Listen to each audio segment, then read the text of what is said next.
You know what makes Inside Out 2 hit so hard? It's not the new emotions. It's not even the panic attack scene.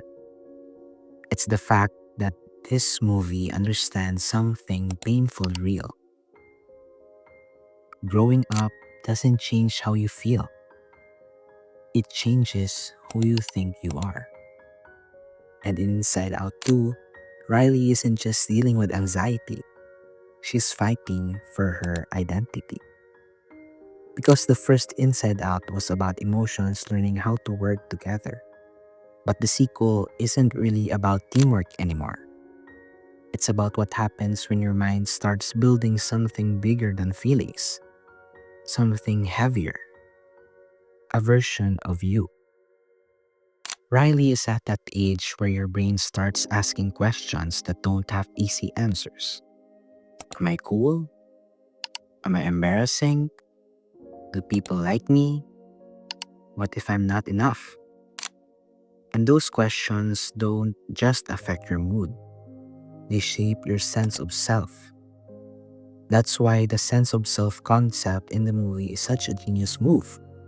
Because Riley isn't just collecting memories anymore, she's collecting beliefs. And there's a massive difference. A memory is something that happened, but a belief is something you become. Beliefs are the quiet sentences that live in your head long after the moment is over. I'm a good person. I'm lovable. I'm weird. I'm not enough. And once you start forming beliefs, you stop living like a kid. You start living like someone who's being watched. That's also why hockey camp isn't just hockey camp. It's a social arena. It's a test. It's Riley trying to figure out, do I belong? And the terrifying thing about being a teenager is that your brain treats belonging like survival. Acceptance feels like safety. Rejection feels like danger.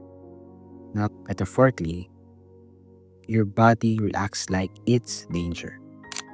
And that's the environment anxiety is born into. Anxiety doesn't enter Riley's head like a villain. She enters like a firefighter, like someone who genuinely believes she's saving Riley's life. Because to anxiety, the stakes are always massive. Messing up doesn't just mean messing up, it's humiliation. And humiliation means rejection. And rejection means loneliness. And loneliness, to a teen brain, feels like social death. So it makes sense that anxiety doesn't just want to help, she wants control. Because if she controls Riley, she can control the outcome. And if she controls the outcome, Riley never has to feel pain. That's what makes anxiety such a smart character. She's not evil, she's logical. But she has one fatal flaw. She cannot tell the difference between real danger and social discomfort. And that's how she hijacks the system. Now, what makes the movie even more interesting is that Joy isn't exactly the hero this time. Joy is behind. Joy is still operating like it's the first movie. She believes Riley just needs positivity, confidence, a little push. Joy thinks, if I keep Riley happy, everything will be fine. So she tries to manage the situation.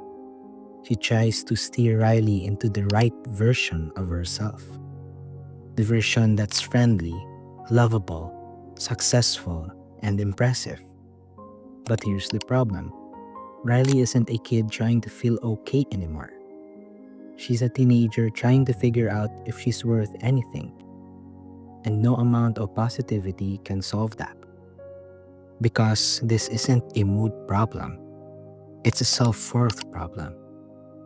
That's why Joy's strategy starts collapsing. Not because Joy is bad, but because Joy's method doesn't work when life becomes more complex. And that's where the movie becomes weirdly mature. Because the emotions aren't just fighting for control of Riley's feelings, they're fighting over who gets to define Riley. Joy wants Riley to be good. Anxiety wants Riley to be safe. And Riley ends up being neither. And here's the part that hits hardest. Riley's breakdown isn't caused by one huge traumatic event. It's caused by something much more realistic. Small pain stacking up. The pressure, the expectations, the fear of judgment, fear of rejection, fear of being left behind, fear of not being enough. And over time, that pressure turns into something else. Not a dramatic movie style trauma, but the quiet kind. The kind you carry. The kind that teaches you these beliefs. I have to earn love. I have to be impressive. I can't mess up. I can't be awkward. I can't be myself. And what's scary is that beliefs don't feel like thoughts. They feel like facts, which is why the belief system in the movie is such a perfect metaphor. Because the movie is basically saying your identity is built less by what happens to you and more by what you start believing about yourself because of it. And anxiety loves beliefs because beliefs are controlled. If Riley believes I'm not good enough, then Riley will overthink. She'll people please. She'll perform. She'll chase approval. She'll start adjusting herself into whatever version she thinks will be accepted. And from anxiety's perspective, that's success. Because anxiety doesn't care about happiness. She cares about safety. And the lie anxiety sells you is simple. If I'm perfect, I'm safe. But perfection doesn't create safety. Perfection creates fear. So by the time Riley breaks down, it doesn't feel random. It feels inevitable. Because Riley has been holding her breath for the entire movie. She's been trying to survive socially. She's been trying to impress people. She's been trying to protect herself from rejection. And anxiety has been pushing the gas pedal nonstop. Until Riley's mind does the only thing it can do. It crashes. It turns into a hurricane that cannot be stopped. That panic attack scene isn't just a dramatic moment. It's the movie showing what happens when you live in a world where your worth feels conditional. And what makes the ending beautiful is that the solution isn't joy defeats anxiety.